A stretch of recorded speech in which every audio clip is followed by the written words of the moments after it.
This is an overview of today's call page, and the name is indicative of what it actually means. We want to make sure that we're dealing with tasks that are dealt up in chronological order. That's either something that you need to do or a particular contact that you need to call. So you notice that we have the tasks or contact types can be sorted here, and you can go ahead and just search on any particular contact type and sort them that way. Additionally, you can do the same thing with statuses, or you can obviously search by date and time. You'll notice that the contacts have a hover over them. If there is a company that is associated with it, that name will also populate in there, as will the date and time of the contact or the particular task that you need to do. So what we're going to do now is show you how to take some particular actions. Simply by right-clicking, each of these actions populate here. Now, depending on what kind of environment that you're in, you might want to make these things more granular in nature, or if it's a simple workflow, then you want to make them minimalistic. So we noticed if we go down into here and we are in a call center environment, you want to know what sort of emails or what sort of messages or how many calls might trigger a callback or an email back. For the general users, they might not be interested in that type of granular activity. So simply by doing that, you're going to come in here, click a message, and you're going to go ahead and save that. And that is going to then go ahead and trigger a movement forward of that particular contact to another date and time that has been pre-established. If you want to do that manually, you right-click and you go to callback and you set the particular date that you want to have that person called back at. These are notes that you can leave for yourself. This is a test note. You can go ahead and make that just for yourself. If you're sharing this particular contact or task with someone else, then you can just go ahead and type in their name. You can send that to one or more people, and that will show up in their dashboard. So you just go ahead and set the callback, and you'll notice that it is set for the 29th, which is tomorrow. If you roll over here, then you can see the notes that you just made on there. This is a test note.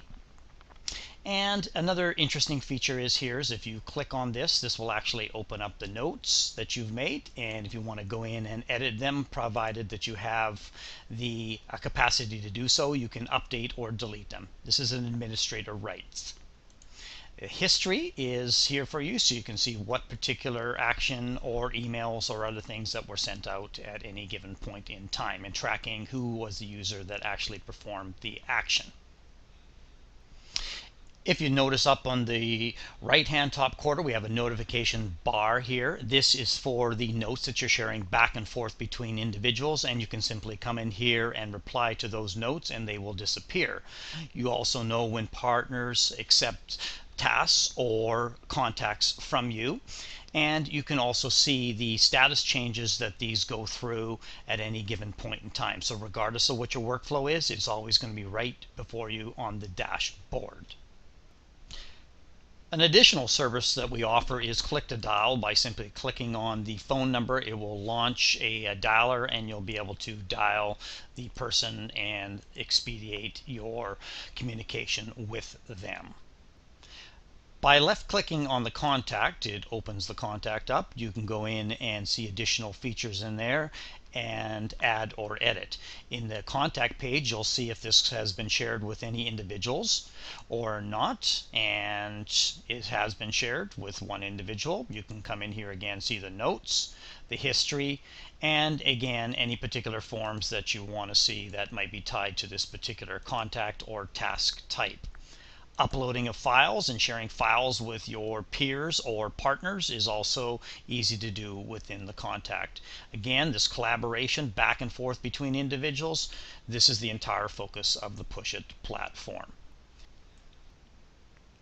Once you start using Pushit, you'll really appreciate all of the attention that we've paid to even the most minute details, such as the hoverovers, so you don't need to take the extra click to go in and see what the history or last event was on a contact. This really makes your workflow easy, and of course we can't cover all of these features in our videos. Features that are coming soon are the capacity to have Facebook, Twitter, and LinkedIn URLs set up with contact rules. This means that you will provide you actually statements that you can use to reach out and touch individuals as long as you have their social media address, and our team will go in on your behalf and touch them. For instance, it's much more soft to endorse somebody on LinkedIn than it is to send them an email going, hey, how are things going with you, and do you have any business for me? The other interesting feature that we have is this validate email address. This will take an email address, guess the one of the 11 combinations that are possible for using an email address. There are many more features that we can't cover in the videos, but there is a reason why this product has about 30 man-years of development in it. If you have any further questions, please contact our sales or support, and we appreciate you watching this video.